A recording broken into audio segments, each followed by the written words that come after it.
After comparing your test results to the normative data, I can now identify your strengths, weaknesses and how you can improve upon the weaknesses identified. So in the sit and reach and the 1 minute sit-up test, your scores came across as excellent when compared to the normative data. So obviously that's really good, and that's important for your sport, which is netball, because when you play netball you need to intercept passes and you need to reach, which can be greatly improved if you have a good flexibility. So that's why having a good flexibility is good for a netballer. And also it reduces the chances of injuries. If you overstretch and land, it just prevents injury. The 1 minute sit-up test tests muscular endurance, which is good for a netballer because they're playing a 60-minute game with only small breaks. So obviously you need to be working at high intensity for that whole 60 minutes, and having a good muscular endurance helps that. As your results are excellent in them, there's not really much room for improvement, so just continue to train as you are and then you should get them at a good level still and maybe even improve them. Now on to your weaknesses. Your main weakness was your sprint speed because you got a poor result in the 30-metre sprint. It's important for you to improve this because in netball you need to have quick acceleration and sprint speed to quickly get away from a marker and catch the team on a break, or to recover ground if the other team tries to catch you on the break.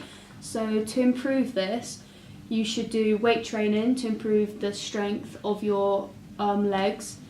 The strength training should have medium weights and medium repetitions that are done at a quick pace, because this helps the strength and power, so your sprint speed will increase. Doing interval training would also improve your sprint speed, because as you're sprinting and then stopping and then sprinting again, it resembles a netball match, as there's high intensity periods with low intensity periods. All the other 3 tests that you completed came back with average scores, but they can still be improved to help your netball.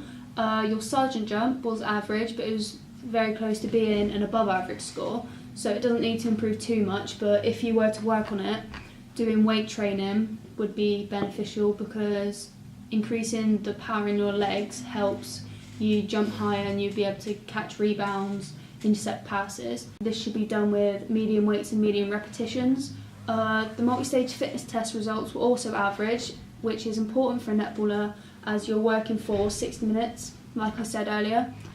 And to improve this, you could do fartlek training because that would also improve your muscular endurance whilst going over different terrains, as well as your aerobic capacity. But obviously just doing continuous training would also work. The hand grip test also had an average result, which was also near the top of that category.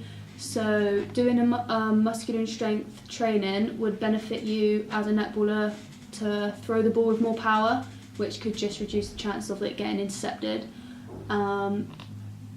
Doing high weights with little repetitions would increase the muscular strength.